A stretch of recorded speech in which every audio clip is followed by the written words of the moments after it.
Semana marcada por violência leva à morte de filho de vereadora. Senador capixaba denuncia que ex-presidente sabia de um projeto de golpe.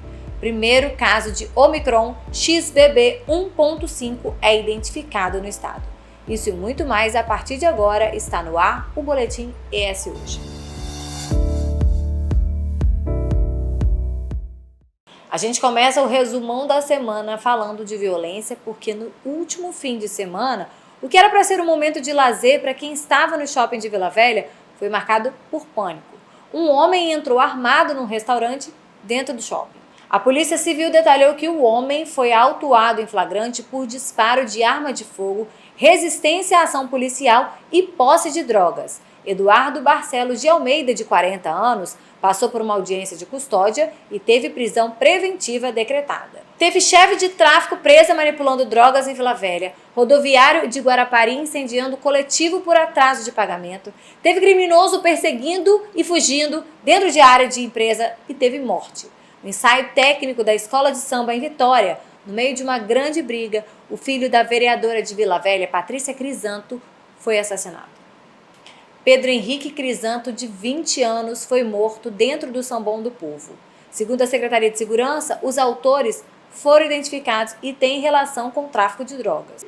O autor do disparo que matou Pedro Henrique é um adolescente de 17 anos e foi preso dentro de um motel no bairro Rio Branco, em Cariacica. Segundo o titular da Divisão de Homicídio e Proteção à Pessoa da capital, o delegado Marcelo Cavalcante, a morte foi o resultado de uma briga que surgiu ali no Sambão. Acontece que o atirador tem outros crimes e é envolvido inclusive com o tráfico de drogas. Agora a gente fala de economia porque os capixabas que cruzam a Rodossol desde a terceira ponte não ficarão livres da cobrança do pedágio.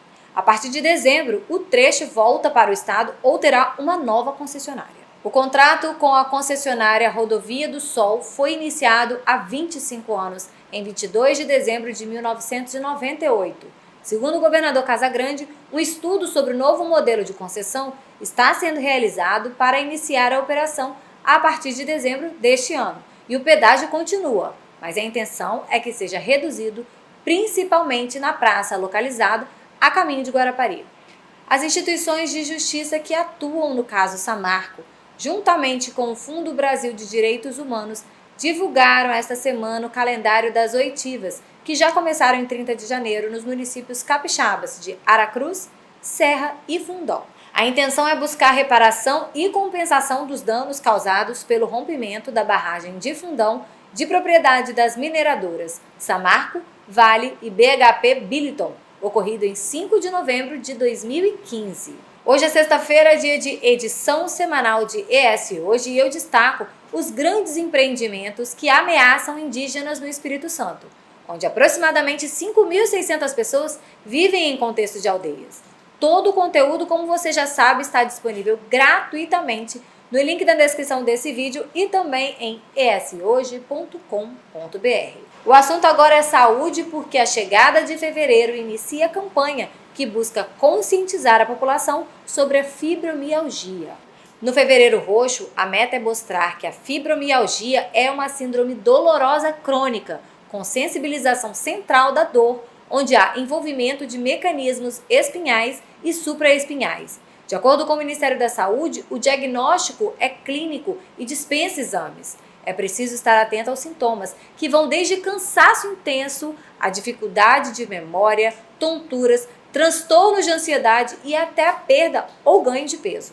A Vigilância Genômica Capixaba, desenvolvida pelo Laboratório Central da Secretaria de Saúde, identificou a primeira amostra infectada pela Covid-19 com sublinhagem da Omicron, a XBB 1.5. No Brasil, a primeira confirmação aconteceu no início de janeiro, em São Paulo. Atenção, doadores de sangue e quem tem interesse em se tornar. Esse é o momento, porque o Centro de Hemoterapia e Hematologia do Espírito Santo, Hemóis, registrou baixo estoque de quase todos os tipos sanguíneos.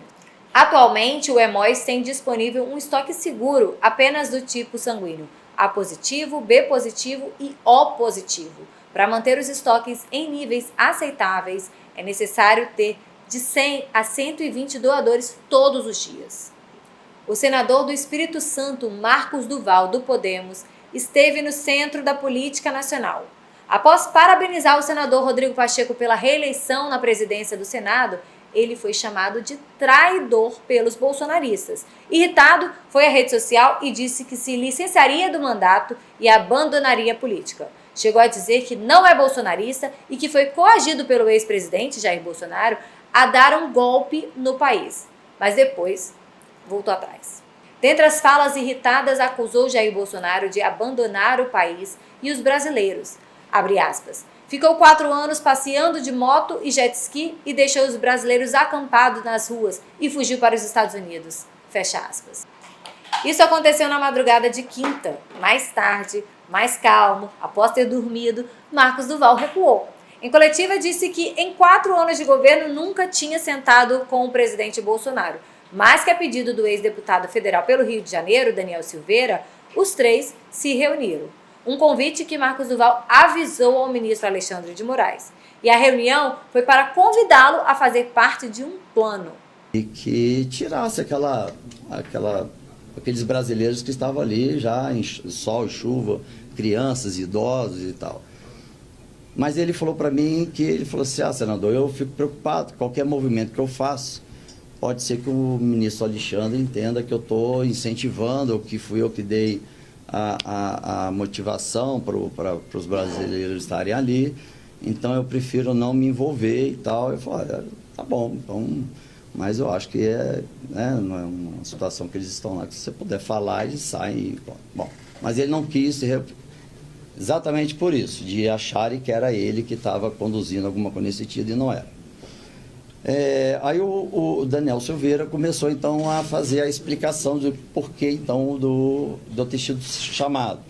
E aí ele falou, como você está tendo um acesso frequente com o ministro Alexandre de Moraes, eu achei estranho até ele ter essa informação, porque eu nunca tornei público, porque exatamente do trabalho de inteligência, a gente queria te passar uma missão que pode salvar o Brasil. Aí quando ele falou, pode salvar o Brasil, eu falei, pronto, é algo que é muito maior do que eu esperava, e fiquei atento. E aí ele começou a explicar que a ideia seria, eles colocariam o equipamento de gravação, teria um veículo já próximo ao STF, captando o áudio, e eu nessa reunião com o ministro Alexandre, eu conduzindo para ele falar que em alguns dos processos dele, ele ultrapassou a linha da Constituição. E aí eu disse de pronto que eu não iria fazer isso, né? Não iria fazer esse tipo de ação, porque eu falei, olha, presidente, e Daniel, isso é ilegal. Para fazer isso, para gravação, você tem que ter autorização do juiz, porque ele não pode nem... Ele tem até o direito de nem escutar, né? E eu não vou me envolver nisso. Algo que possa ser na linha não da legalidade. Mas eles disseram que... O Daniel, desculpa, não é eles não. Daniel, o presidente estava escutando junto comigo ao mesmo tempo que o Daniel falava. E aí o Daniel falou assim, não, mas aí nós vamos já ter uma equipe que já estaria preparada para poder ir para a mão de não sei quem, que tornaria a gravação de uma forma como se iria ser legalizado. Depois de um dia inteiro no centro da política nacional, Marcos Duval recuou novamente, disse que falou sobre deixar o mandato e até o Brasil no momento de ódio. Fato é que os bolsonaristas já não mais o consideram um representante. Falando neles, os que estão envolvidos nos ataques aos 3 poderes em 8 de janeiro continuam sendo identificados na Operação Lesa Pátria do Supremo Tribunal Federal e que chegou na 4ª etapa nesta sexta-feira. Nesta fase, ao todo, 3 mandados de prisão preventiva foram cumpridos e mais 14 de busca e apreensão, inclusive no Espírito Santo, na cidade de Cachoeira do Itapemirim. A ação Lesa Pátria desta sexta aconteceu também nos estados de Rondônia, Goiás, São Paulo, Mato Grosso e no Distrito Federal. O Boletim ES Hoje vai ficando por aqui, mas nós seguimos juntos todos os dias em eshoje.com.br e também nas redes sociais com @eshoje. Tenham todos um ótimo final de semana e até a próxima!